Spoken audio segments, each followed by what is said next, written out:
Кратки најави за денешниот дневник.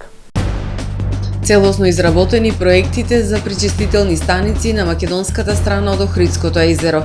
За нивна реализација потребни се 28 милиони евра. Охриѓани и гостите по трет пат со квалитетно вино ќе уживаат во богатата забавна програма на Охридскиот фестивал на виното. Со финансија од општина Охрид 2 пати месечно се врши стерилизација на бездомните куќиња во градов. Реконструиран кровот на економската зграда при општа болница Охрид. Мурал на Григор Прличев во рамки на проектот Да ги овековечиме вредностите. За најавените и за останатите настани од денес ќе ви информираме во дневникот кој започнува по временската прогноза. Останете со ТВМ. Трпе Инвест ви донесува метео на ТВМ.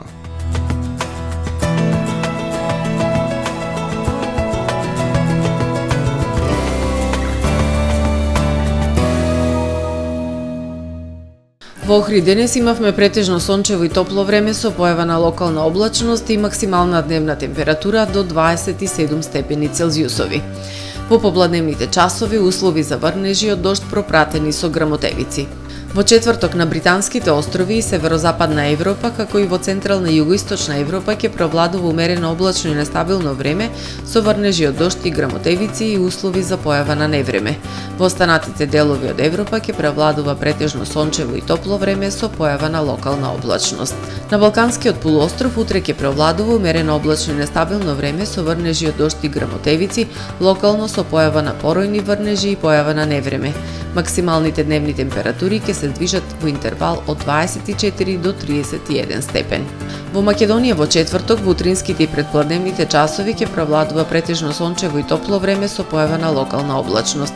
Во попладневните и во вечерните часови развој на нестабилност кој што ќе услови умерено облачно и нестабилно време со врнежи од дожд кои што локално ќе бидат поројни и пропратени со грмотевици и со услови за појава на невреме со врнежи од град. Утринските температури ќе се движат во интервал од 13 до 22 степени, додека пак максималните дневни температури во Македонија утре ќе бидат во опаѓање и ќе достигнат од 21 до 32 степени. УВ индексот ќе има вредност 7. Во Охрид во четврток во утринските и предпладневните часови ќе превладува претежно сончево и топло време со појава на локална облачност.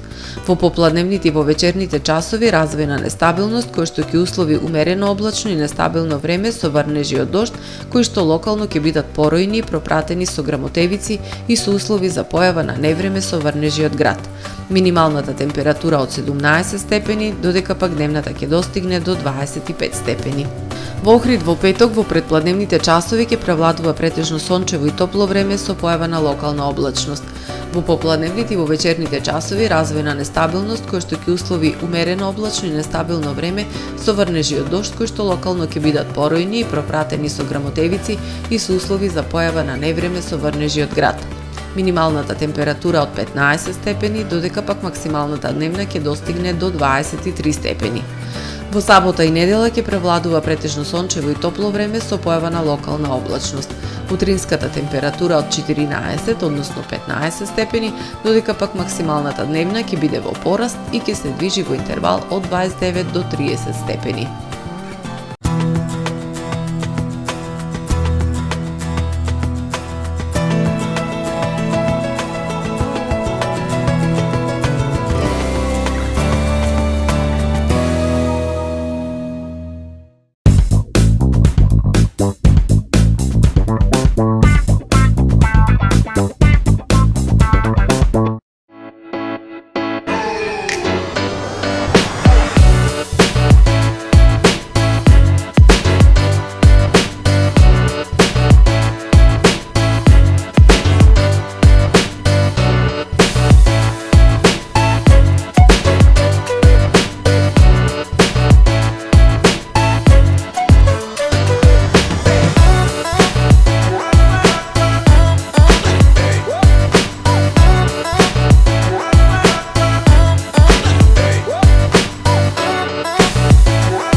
Тамаро е 25 години охридски водечки лидер и препознатлив бренд. Обуките од менаџерскиот тим се доказ за максимална посветеност кон вработените. Тамаро Холдингот се грижи за организацијата и навреме пренесените информации кои отсликуваат тимската работа. Секој успех на вработениот е успех и на компанијата. Маркетите располагаат со производи со висок квалитет од секакви брендови по одлични цени. Вкусните печива од Анабела пекарата се веќе омилен појадок на многу потрошувачи во Охрид. Анабела кујната услужува голем број на потрошувачи и компании.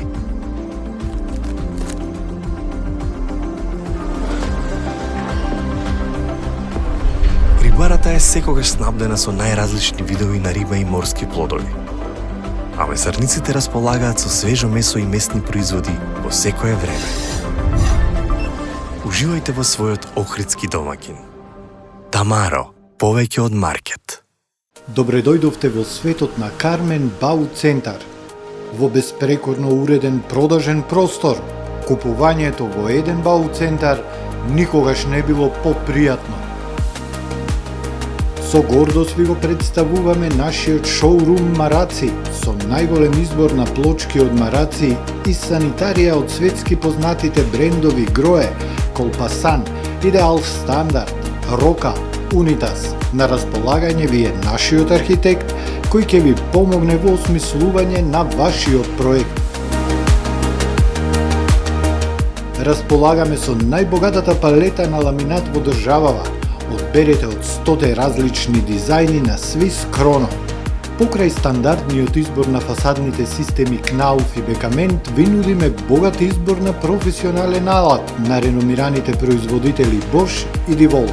Кармен Бау Центар на улица Железничка.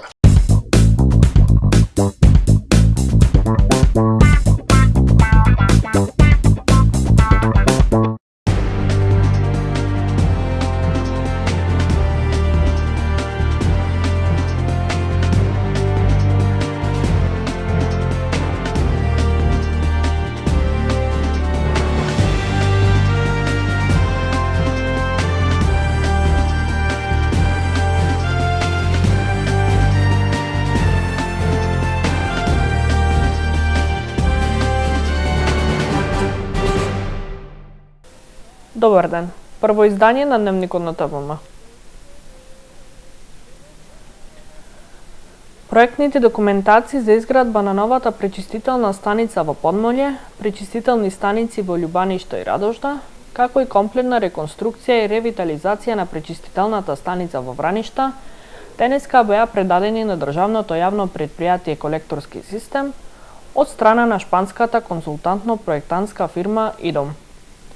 Проектите кои недостасуваа за решавање на горливиот проблем со загадувањето на нашето Охридско езеро, веќе ги имаме на маса и се спремни за обновување тендерски постапки, истакна директор на Колекторски систем Владимир Алексиовски. За реализација на проектите потребно е да се обезбедат околу 28 милиони евра. Македонската страна од Охридското езеро конечно ќе биде во целост затворена со пречистителни станици, со што ќе се реши повеќе деценискиот проблем со излевање фекалии во езерските води, кажа денеска на пресконференција директорот на државното јавно претпријатие Колекторски систем Владимир Алексиовски. Тој објави дека изработени се проектите за нова пречистителна станица во Подмолје, пречистителни станици во Љубаниште и Радожда, како и за комплетна реконструкција и ревитализација на пречистителната станица во Враништа. Проектите ги изработи шпанската консултантско-проектантска фирма ИДОМ, а истите се финансирани од грант добиен од Министерството за економија и туризам на Шпанија. Овие проекти се комплетни проекти, значи изработени до тендерска постапка, и за овие проекти сите анализи, сите подготовки ги беа направени од страна на ИДОМ во овие 10 месеци, нормално во соработка и со наши фирми кои што вршеа и геолошки истражувања и се вршеа консултации од страна на ИДОМ со сите представници овдека без разлика дали на локално или на државно ниво. Алексиовски се заблагодари на сите инволвирани во проектот, целиот тим од јавното претпријатие Колекторски систем, министерствата, локалните самоуправи, институции, при што потенцира дека сите надлежни биле во постојана комуникација и соработка со проектантската фирма низ целиот процес. Уште од самиот почеток, кога веќе заврши објавата од страна на шпанската влада, фирмата Идом како избрана фирма дојде и во соработка, повторно ќе кажам, со Министерството за животна средина, беше организирана од овдека од наша страна комисија која што секој месец вршеше верификација на извештаите кои што беа носени од страна на Идом и образложувани овдека. Значи во таа комисија учествуваа представници од локалната самоуправа во Охрид, локалната самоуправа Струга, локалната самоуправа Дебарца, но исто така и од Центарот за јавно здравје и од Хидробиолошкиот институт, односно сите оние институции кои што се грижат за квалитетот на водата на нашиот бисер, на Охридското езеро. Со реализација на овие проекти ќе се промени целосната слика во поглед на квалитетот на водата во Охридското езеро, односно се очекува големо подобрување, истакна Даниел Гонзалес од Идом, раководител на проектот. Almost the entire lake is relying only on Vranishta. Во моментов скоро целиот товар е врз станицата во Враништа. Сега ние предлагаме нов план. Пречистителна станица во Подмолје, при што се зема во предвид не само локалното население и од околината, туку и гостите од другите градови и туристите. Можам да кажам, ако Враништа има капацитет за 45.000 луѓе, тогаш Подмолје е проектирана за до 75.000 луѓе. И имаме помали станици за Радожда со капацитет 2.000 луѓе и Љубаништа 5.000 луѓе, бидејќи анализите покажаа дека тоа е поисплатливо отколку да се пумпа водата до Враништа или до идната станица во Подмолје. За реализација на сите проекти, односно изградба на пречистителните станици, треба да се обезбедат околу 28 милиони евра. Околу финансирањето на овие проекти, тоа беше една и од задачите на фирмата Идом, како проектантска фирма во овие проекти. Има две можности.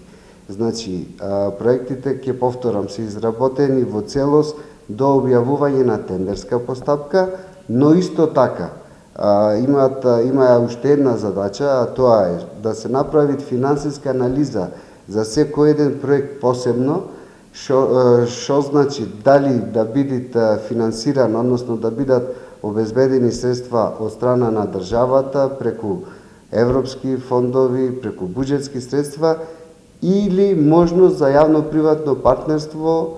Решението за заштита на Охридското езеро со изградба на засебни пречистителни станици се должи на географската конфигурација на теренот, која не дозволува изградба на комплетен колекторски цевковод од Свети Наум до Радожда. За пречистителна станица во Трпејца пак проект се изработува по нарачка на општина Охрид, додека јавното претпријатие Колекторски систем ќе изработи проектна документација за приклучување на секундарната канализација од село Елшани во постојниот колектор. Утре започнува третиот фестивал на виното во Охрид. Голем број винари ќе ги презентираат своите најдобри вина, а за забава на охриѓани и гостите ќе се погрижат охридски бендови, диџеи, македонски изведувачи, а ќе има и стендап комедија. Очекувам трите фестивалски ноќи да донесат гости и туристи од земјава и странство, а годинешното издание да биде успешно, бидејќи музичките звезди кои ќе настапат, тоа и го ветуваат, кажа градоначалникот Кирил Пецаков на денешната пресконференција. Охрид е подготвен за третото издание на фестивалот на виното, што од 27 до 29 јуни ќе се одржува на Кеј Македонија пред Хотел Палас. Градоначалникот Кирил Пецаков на денешната пресконференција истакна дека фестивалот полека, но сигурно си го зазема своето место и ја разубавува туристичката разгледница на Охрид. Трета година со ред веќе се одржува Охрид вино фестот, препознатлив, би рекол, бренд или фестивал кој што на некој начин го најавува почетокот на туристичката сезона. Имавме повеќе од успешни две изданија и по бројот на посетители, меѓутоа и по начинот на кој што буквално секој еден кој што беше присутен на винофестот беше за уживање и би рекол сега пред третото издание сме повторно на почеток на една туристичка сезона и ние како локална самоуправа токму тоа е она што е наша задача го правиме, да правиме дополнителни настани кои што на некаков начин ќе привлечат луѓе кои што не се кои што би дошле туристи надвор од туристичката сезона, односно од шпицот на туристичката сезона. Пане Темов од организацијскиот одбор на фестивалот истакна дека Винофест полека се движи во посакуваната насока кон остварување на визијата да стане регионален, затоа што секоја година учествуваат се поголем број винарии. Осврнувајќи се на забавниот дел од програмата, тој потенцира дека и годинава фестивалот ги поддржува охридските бендови и македонските изведувачи. Ова е фестивал кој оваа година ќе има своја музичка програма. Првиот ден ќе настапи охридскиот бенд, ќе го отвори фестивалот охридскиот бенд Backdoor, па потоа Миле Кузмановски и како последна звезда на фестивалот ќе биде Кукулеле. Следниот втор ден ќе имаме пак охридски бенд, па потоа имаме Next Time и го имаме битолскиот бенд Brass Brothers. И како затварање на фестивалот ќе ги имаме имаме секој ден, значи фестивалски ден ќе имаме охридски бенд, ние сакаме да поддржиме охридската сцена на музички артисти, потоа ги имаме Ареа и како за завршување на фестивалот е Лозано. Во трите фестивалски ноќи ќе настапуваат и стендап комичарите Никола Тодоровски, Стрезо Стаматовски и тројца охридски диџеи. Фестивалот се одржува со поддршка на општина Охрид, а во организација на Крафт продукција. Иако 2 пати месечно општина Охрид спроведува стерилизација на бездомните куќиња, бројот и натаму расте. Активистите бараат долгорочно решение на проблемот, изградба на стационар, поголема контрола и спроведување на законот. Со финансии од општина Охрид 2 пати месечно се прават стерилизации на бездомните куќиња во градот, но и покрај тоа бројот на бездомните животни расте. Главниот виновник е човекот, неодговорното сопствеништво и сврлување на нови легла по улиците. Активистите велат, немојќи ни се да се борат против оваа појава, итно е потребна изградба на стационар, поголема контрола и спроведување на законот. Треба да се следи примерот на европските земји, изградба на стационари, масовна стерилизација и казни за неодговорните сопственици. Нема во Охрид, нема во регионот, единствено во Скопје, што нашиот проблем тоа не може да го реши. Тоа мора да се направи, а тоа нормално се прави на општинско ниво. Ние, општо за градов има активности од страна на општината, се стерилизираат куќиња, се прават акции 2 пати во месецот во соработка со ветеринарната амбуланта Зебра од Демирхисар, но пак ќе речам тоа не го решава проблемот, затоа што ќе го решат 10 куќиња ќе бидат средени, нови не 10, пута 10 куќиња ќе дојдат на улица. Исто така се носат куќиња од други градови. Тоа е проблем, тоа се прави ноќе и тоа едноставно не може да се контролира. Но сепак мислам дека со координирана акција на државно, на општинско ниво, ако се почне, долгорочно тој проблем може да се реши. Мора да расте и свеста за грижата за бездомните животни. Потребна е силна кампања, децата од мали нозе да учат хумано да се однесуваат кон животните.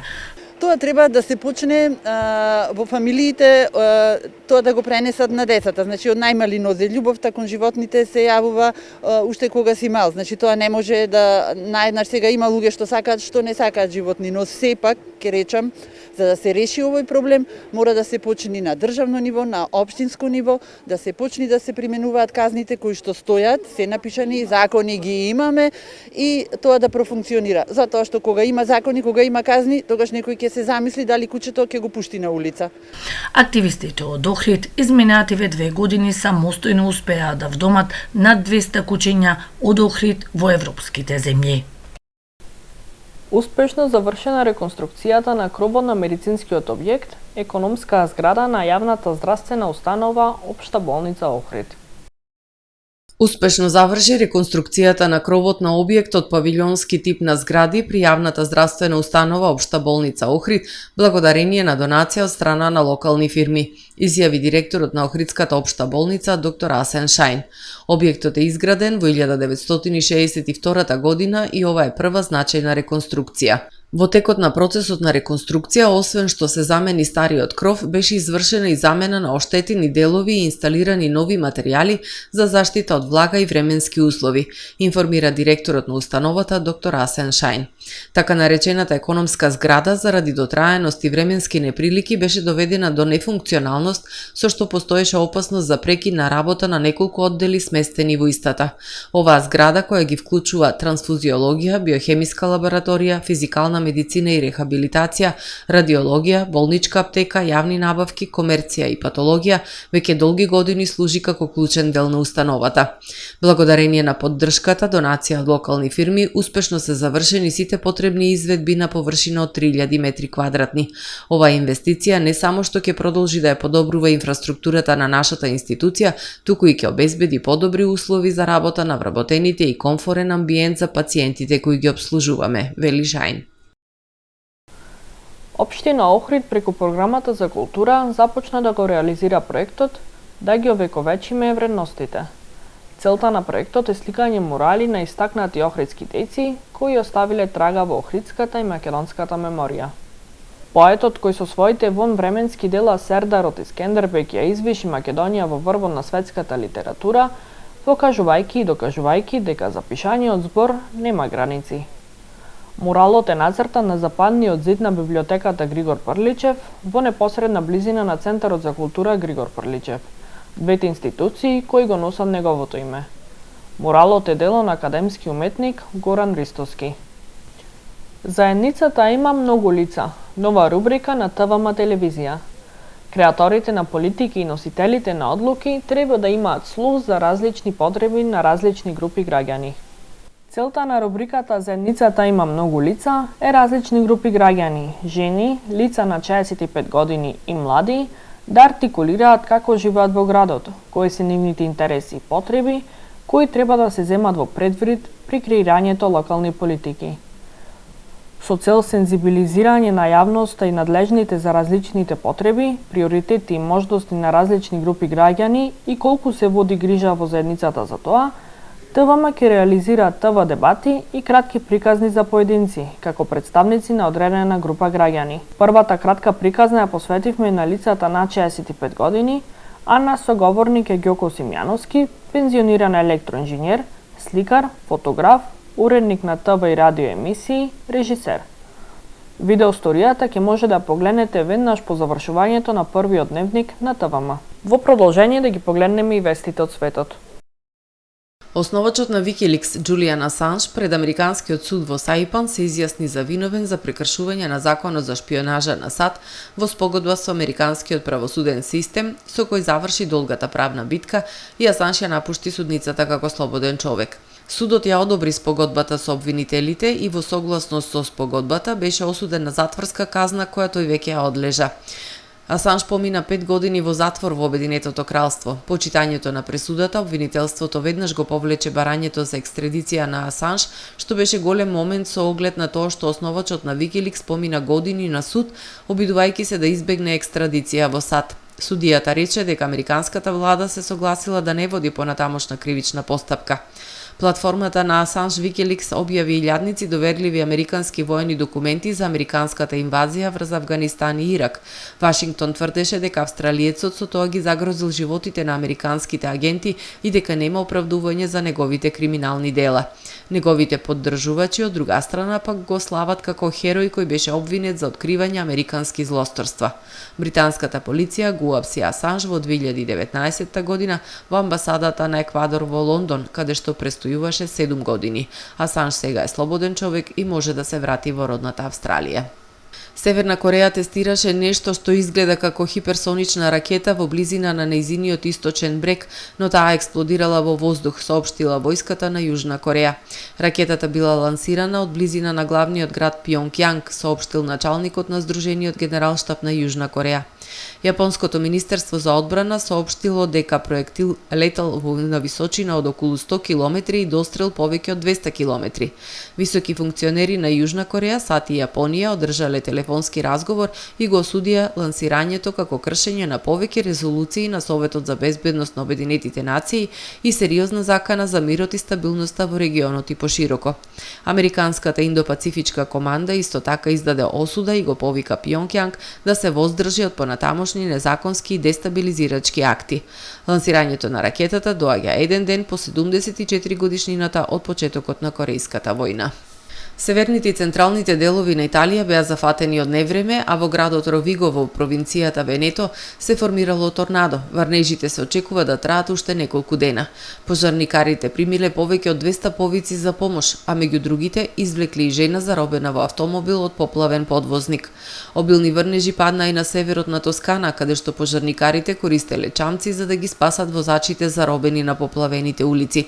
Издадено е црвено предупредување за водостојот на реките, кое важи и за областа Модена и Пјаченца, пишува италијанската новинска агенција Анса. Метеоролозите предвидуваат дека врнежите ќе продолжат до четврток. Хановер, главниот град на германската сојузна покрајна Долна Саксонија, воведе ново правило. Градот забрани наводнување на јавни и приватни површини од 11 до 17 часот, штом температурата надмине 27 степени Целзиусови. Секој што ќе биде фатен дека не ја почитува оваа регулатива може да биде казнет со парична казна до 50.000 евра.